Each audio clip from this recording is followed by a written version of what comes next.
पहले प्रमोद जी आपके पास, फिर सुनील कौशिक जी, इसका पूरा एक पॉलिटिकल एंगल आपसे समझना चाहूंगी। प्रमोद से सुप्रीम कोर्ट की तरफ से जो ऑब्जर्वेशन दी गई उसमें एक बहुत इंपॉर्टेंट है ट्रस्ट डेफिसिट की बात, और बात उसी ट्रस्ट डेफिसिट को विपक्ष भी बार बार कह रहा है। दूसरी तरफ जो त्रुटियां जिनकी बार बार बात हो रही है, ये बात तो सच है कि अगर किसी को एक मौका मिलता है अपने मताधिकार का इस्तेमाल करने के लिए और वो वोटर लिस्ट से गायब हो जाएगा तो ये बहुत बड़ा कंसर्न है, क्योंकि वो देश के प्रतिनिधित्व को चुनता है, वो राज्यों के प्रतिनिधित्व को चुनता है। ऐसे में इस कंसर्निंग पॉइंट के साथ सुप्रीम कोर्ट इस मामले पर किस तरीके से आपको बढ़ता हुआ नजर आ रहा है? क्या विपक्ष के कंसर्न्स एड्रेस हो रहे हैं या चुनाव आयोग की पारदर्शिता और उसके संवैधानिक अधिकार बरकरार रह रहे हैं?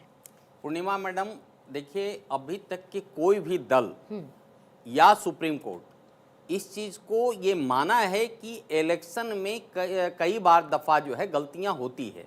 ये तो देखिए जितने भी विपक्ष के लोग हैं, इंक्लूडिंग राहुल गांधी हों या जो तेजस्वी यादव हों या अखिलेश यादव हों या जो भी हैं, सब लोगों ने ये माना है कि कई लोगों को 2-2, 3-3 जगह वोट है। और ये भी ये हुआ है कि इसमें बहुत सारे वोटर लिस्ट में आ गया है, रोहिंग्या है, बांग्लादेशी है और नेपाल का है। कई तो ऐसी बार आया है सुप्रीम कोर्ट में, कई केसेज आया है कि वो बांग्लादेश के नागरिक थे और वहां एमएलए बन गए हैं। पश्चिम बंगाल में कुछ, बिहार में नेपाल के बन गए थे। तो ऐसे जो है, आप सोचिए वो लोग यदि नीति निर्देशक तत्व का यहाँ पर समायोजन करेंगे या बनाएंगे तो ये देश का दुर्भाग्य होगा। तो आज सबसे बड़ा यक्ष प्रश्न ये है सबके सामने में कि सही आदमी छूटना नहीं चाहिए इलेक्शन रोल में और गलत आदमी जुटना नहीं चाहिए। अब ये इस ऊपर फोकस करना है। अब इसमें देखिए सारे जितने भी विपक्ष लोग हैं, इसमें किसी ने भी ये नहीं कहा कि इलेक्शन रोल जो है बिल्कुल सही है, उसमें कमियां हैं और कई लोग 2-2 हैं। जैसे अभी लोग बता रहे थे कि 2-2 कई ये है। अब सवाल यह है कि इसको सुधार की यदि जरूरत करने का कौन करेगा? इलेक्शन कमीशन करेगा।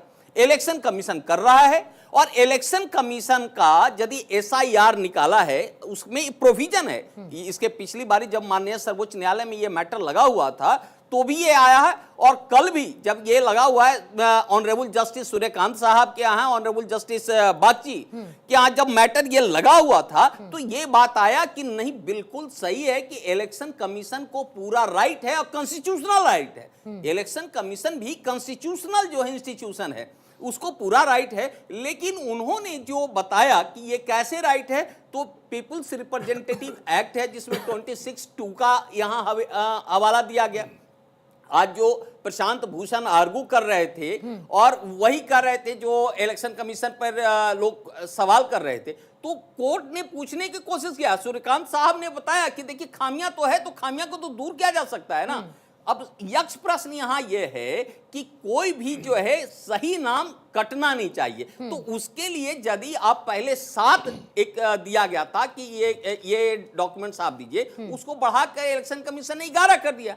तो उसमें क्या दिक्कत है? सवाल अब 2 चीज का है कि आप बार बार इंसिस्ट कर रहे हैं कि आधार कार्ड को दीजिए, इलेक्शन वोटर कार्ड को लीजिए, तो निश्चित रूप से उसमें बहुत सारी कमियां हैं, तो उसको सुधार का। और यदि इलेक्शन कार्ड आप देते हैं या ये आधार कार्ड देते हैं, आधार कार्ड में ये कहते हैं हम यदि सिटीजन हैं तो उनको बाद में चल करके इलेक्शन कमीशन के पास एम्पल पावर है कि वो एफिडेविट ले लेंगे और फिर 420, 468, 471 पे जो है उनको केस होगा। और ये बीएनएसएस का जो अभी धारा लागू है उस पे जो है इनको परजरी का या फॉर्जरी का जो है केस हो सकता है। कांग्रेस की प्रवक्ता तो कह रही है कि ऐसा तो कोई रूल में है ही नहीं। देखिए अब कांग्रेस का क्या कहते हैं उसके लिए तो माननीय सर्वोच्च न्यायालय ने अभी कह दिया ना कि कोई भी देशभक्त इस तरह का हल्का जो स्टेटमेंट नहीं दे सकता है। और तो जब उनके परम नेता जो सर्वोपरि नेता का ये ख्यालात है माननीय सर्वोच्च, और दुर्भाग्य और अम्बेडकर साहब जैसे लोग अगर ये कह दें कि न्यायपालिका बीजेपी के इशारे पर काम करती है। कभी तो लोग कहते हैं कि यहाँ पे बोलने की अभिव्यक्ति नहीं है, और ये देखिए आज जो है इतनी बड़ी हिम्मत हो जाती है कि जिसके सर्वोच्च नेता जो है ओवैसी अपने खुद बैरिस्टर हैं और उनके जो है एक प्रवक्ता या उसका जो एक जो है वो बोल रहा है, सर्वोच्च न्यायालय पे सवाल कर रहा है, इन पे तो कंटेम्प्ट ऑफ कोर्ट लगना चाहिए। ये ऑनरेबल सुप्रीम कोर्ट सुमो मोटो लेकर करके इस पे एक्शन लेनी चाहिए। सुनील कौशिक साहब, हिम्मत कैसे हो जाती है क्या ऐसे एलिगेशन लगाने का? और दूसरी बातें आप जो देखिए, जितने विपक्ष का जो हाय तौबा है उसका एक सवाल केवल होता है कि किसी भी तरह से जो गलत है, वो जान रहे हैं कि गलत वोट आया हुआ है मास लेवल में, ये कराया हुआ है। सवाल है कि सही वोट का जो उनका एक मेन बेस है कि वहां बाढ़ आया हुआ है, यहाँ पढ़े लिखे हुए नहीं है, तो ये नहीं है। आज माननीय सर्वोच्च न्यायालय ने कहा सूर्यकांत साहब ने कि आपके यहाँ तो बिहार में सबसे ज्यादा आईएएस है, सबसे ज्यादा पढ़े लिखे हुए हैं, और 11 जो डॉक्यूमेंट्स है उसमें बहुत सारे ऐसे डॉक्यूमेंट मतलब कोई पढ़ने से कोई मतलब ही नहीं मतलब बनता कोई है। भी वाजिब बात ऐसा नहीं है जो supreme court under Exactly. Consideration नहीं ले रहा है। ये देखिए, ये चाहे जितने खाली पुलाव बनाए, इलेक्शन कमीशन का पावर है, ठीक है, एसआईआर करने का, और गलत जो वो है सुप्रीम इस कोर्ट बात ने भी कह अब जो है यही नहीं, बिहार में नहीं, पूरे बंगाल में हिंदुस्तान भी। में अभी एक बंगाल भी में भी जो यही है- हो हल्ला सर देखने को बंगाल मिलेगा। में भी 3 दिन यही पहले देखने को नोटिस मिलेगा। दिया गया है। कौशिक आज जो साहब आर्गू कर रहे थे ठीक, हाँ। ये प्रशांत भूषण साहब, फिर वो गोपाल शंकर नारायणन साहब, ये जो जितने भी कर रहे थे, उसमें द्विवेदी साहब ने कहा कि आप जो इलेक्शन कमीशन है इस पे देखिए, माननीय सर्वोच्च न्यायालय को भी किसी तरह का कोई इफ एंड बट नहीं है, कोई ठीक। डाउट नहीं है कि जो मैं इलेक्शन कमीशन जो काम कर रहा है वो बिल्कुल उचित कर रहा है। केवल सुप्रीम कोर्ट ये सुनिश्चित करने जा रहा है कि कोई भी ठीक है, जो उचित मैं जवाब भी ले वोटर है, लेती हूँ सर उसका जल्दी से वोट सबका। में नाम ना पहले कटे। सुनील कौशिक जी जल्दी से, ये पूरा का पूरा जो मुद्दा है, मतलब ये सिर्फ बिहार चुनाव तक लिमिटेड रहेगा, ये एक नैरेटिव आगे भी जारी रहने वाला है? पहले ईवीएम से बढ़ के अब आ गए आप वोटर लिस्ट पर। दूसरी तरफ बंगाल में पहले से ही हो हल्ला, ममता बनर्जी ने कह दिया, फिर अब यात्रा निकालेंगे राहुल गांधी और साथ ही तेजस्वी यादव। मतलब क्या है, जमीनी स्तर पर अपनी पार्टी की मजबूती के लिए सारी लड़ाई हो रही है, या असल में आपको लड़ाई नजर आती है प्रक्रिया के पारदर्शी होने पर, यह मानते हुए कि गड़बड़ियां हैं, इरेगुलरिटीज हैं? देखिए पूर्णिमा जी, पहले तो ये समझना पड़ेगा, क्या किसी चुनाव से पहले, किसी भी चुनाव से पहले, ये एसआईआर कार्यक्रम छोड़ दीजिए आप, क्या किसी चुनाव से पहले जब वोटर लिस्ट वेरिफिकेशन होता है तो क्या उसमें वोट नहीं कटते हैं? क्या एक चुनाव कोई बता दे कि उस चुनाव में उस राज्य से लाखों की संख्या में वोट नहीं कटे हों, और वोट कोई जुड़े भी ना हो, चुनाव, और वोट जुड़े भी ना हो, और वोट जोड़े भी नहीं हो? जोड़ने की तो बात है ही नहीं, काटने की बात पे सवाल खड़े हो रहे हैं। कौन सा ऐसा इलेक्शन है इस देश में जहां वोटर लिस्ट का वेरिफिकेशन नहीं सर, महाराष्ट्र हुआ? में हुई ना कि एक्स्ट्रा नहीं नहीं, एक्स्ट्रा बड़े कटे भी हुआ, बढ़ना भी है, कटना भी है, लेकिन जब वोटर वेरिफिकेशन होता है तो निश्चित तौर से आप देखिए कि जो लोग एक्सपायर हो गए, जो लोग देश छोड़कर चले गए या राज्य छोड़कर चले गए, उनका लिस्ट से नाम कटेगा, और हर चुनाव में किसी भी राज्य में आप देख लीजिए। और दूसरी सबसे महत्वपूर्ण बात समझने की आवश्यकता, चुनाव आयोग है क्या? चुनाव आयोग काम कैसे करता है? चुनाव आयोग राज्य सरकारों के अधीन कर्मचारियों से काम कराता है, उसी के अधीन होते हैं। किसी राज्य में चुनाव हो तो 4 महीने पहले, 6 महीने पहले वो चुनाव आयोग के अधीन आ जाएंगे और उसके हिसाब से वो काम करेंगे। न ट्रांसफर पोस्टिंग कुछ नहीं होगा, वो हम सब लोगों के बीच के होते हैं ना। गलतियां उनसे होगी कि नहीं होगी? जितना भी कर्मचारी लगा हुआ है उसके बतौर यदि आप काम देखेंगे तो लोड तो है। दूसरी बात, यदि उसके बावजूद भी चुनाव आयोग समय आपको नहीं दे कि साहब फाइनल लिस्ट हो गई, उसके बाद आपको समय नहीं दिया जाएगा। 7 नंबर फॉर्म इसी के लिए है और उसके लिए 30 दिन दिए जाते हैं कि यदि आपका नाम कट गया तो आप 7 नंबर फॉर्म भर करके उसको जुड़वा सकते हैं। तो इसमें गलत क्या है? दूसरी बात देखिए, बिहार का आप देख लीजिए, 90,000 से ज्यादा आपके बूथ हैं, 90,712 के आसपास बूथ हैं। 65 लाख वोट कटने की संभावना व्यक्त की, 65 लाख नहीं है। एक बूथ पे कितने आएंगे? 8 वोट आएंगे एक बूथ पर। और कितनी पार्टियां हैं आप देखिए, ये 4 पार्टी भी हैं तो 4 बूथ अध्यक्ष वहां होंगे। एक बूथ अध्यक्ष में 2 वोट भी नहीं आ रहे जो बैठ के वेरिफिकेशन। थोड़ा सा मेरे पास टाइम का सर शॉर्ट तो मैं यही कह रहा हूं, ऐसा नहीं है, ईमानदारी से चुनाव आयोग का सहयोग करेंगे और निश्चित तौर से जो गलतियां हैं वो पकड़ी जानी चाहिए। बस गलतियां हैं पकड़ी जानी चाहिए, एक ऐसा नाम नहीं छूटना चाहिए। लेकिन अब आप ये कहेंगे कि नहीं, मैं थोड़ा सा दूसरा कि वहां देखेंगे बाढ़ है या नहीं है, इसका काम चुनाव आयोग देखेगा कि पार्टी के लोग देखेंगे?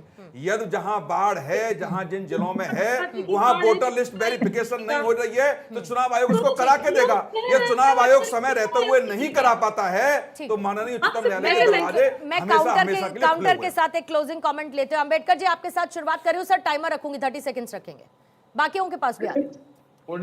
पूर्णिमा जी, पूरे देश की जनता का जो न्याय के प्रति आस्था है, विश्वास है, वो इस देश की न्यायपालिका पर है। लेकिन न्यायपालिका पर प्रश्न इसलिए उठता है कि जब हम ये देखते हैं कि वोटों की चोरी हो रही है, मैं अलाउ नहीं करूंगी, मैं यहाँ अलाउ नहीं करूंगी न्यायपालिका पर सवाल खड़े करने के, नहीं करूंगी sir, I am so sorry, मैं नहीं करूंगी, मैं नहीं करूंगी, मैं आपको अलाउ नहीं करूंगी सुप्रीम कोर्ट पर सवाल उठाने के लिए, मैं नहीं करूंगी, मैं नहीं करूंगी, सॉरी सर, नहीं करूंगी अलाउ। प्रियंका जी, प्रियंका गुप्ता जी, बात सुनिए, प्रियंका गुप्ता जी जल्दी से क्लोजिंग कमेंट लूंगी मैम आपका।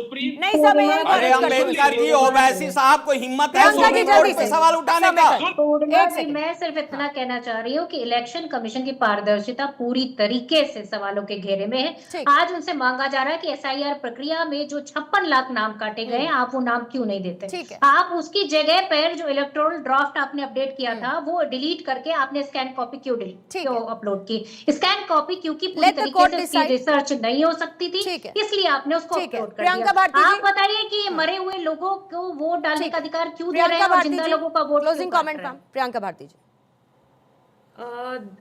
पूर्णिमा जी देखिए, पहली बात यह है कि सिर्फ 65 लाख लोगों के नाम नहीं कटे हैं। अब डॉक्यूमेंट कलेक्शन का फेज आया है, इसका मतलब है जिनके पास डॉक्यूमेंट्स नहीं है सबके नाम कटेंगे। ये आंकड़ा 2 करोड़ तक जाएगा। आप इस पे डिबेट आगे कर रहे होंगे। 2 करोड़ जाएगा क्योंकि डॉक्यूमेंट्स नहीं है, ओवर एक्सीडिंग करके चुनाव आयोग इसको दिखा रहा है। दूसरी बात, जो यहाँ पे कौशिक जी बैठे हुए हैं वो बोल रहे हैं कि बाढ़ है तो इससे बीएलओ को क्या लेना देना है? लेना देना है, क्योंकि जिनके नाम कट जाएंगे ना उनको डॉक्यूमेंट्स लेके उस पानी में तैर के जाना पड़ेगा। डूब जाएंगे, मर जाएंगे, लोग बह रहे हैं, कौशल कांत जी। उनको मतलब नहीं है। तीसरी कौशल आखिरी कांत जी, बात- क्विकली जल्दी से तीसरी सर। मैं ओवर जा आखिरी चुकी हूँ बात- प्रियंका जी, सो तीसरी सॉरी, आखिरी मैं बात ओवर जा ये चुकी है हूँ। कि देखिए, जिन लोगों जिनको ये मृत घोषित कर दी वो जीवित तो प्रेजेंट हो गए सबके बिल्कुल, सामने। और आपने वो कोर्ट में सबमिट भी किया, आपने मुझे कल भी बताया था। ठीक है, वो आपने कोर्ट में सबमिट भी किया। कौशल कांत जी जल्दी से sir. Kaushal Kant ji please quickly, please Kaushal Kant ji. अरे पूर्णिमा जी, जो हमारी दोस्त अभी बोल रही थी आरजेडी की, कोर्ट ने कहा था कि अगर 15 से ज्यादा डेड लोगों को लाइव दिखा देंगे तो हम खुद ही उसमें इंटरफेयर करेंगे। वो नहीं दिखा पाए। अगर 8 करोड़ लोगों में 6 लोग वो लेके आ पाए तो गलती हो सकती है। लेकिन समस्या क्या है पूर्णिमा जी, जिसका आंसर कांग्रेस की प्रवक्ता ने नहीं दिया। 2 बार फर्जी वोटर आईडी कार्ड बनाने वाली इटालियन सिटीजन का बेटा, जिसके पास 2 पासपोर्ट है, वो देश की सिटीजनशिप के बारे में डिसाइड करने की कोशिश कर रहा है। ये समस्या है। मैं बहुत क्विकली इसे वाइंड अप करूंगी, मेरे पास समय नहीं है। आप सभी मेहमानों का बहुत बहुत शुक्रिया दहाड़ की चर्चा में शामिल होने के लिए। वक्त एक बहुत छोटे से ब्रेक का है, आप बने रहिए भारत 24 के साथ।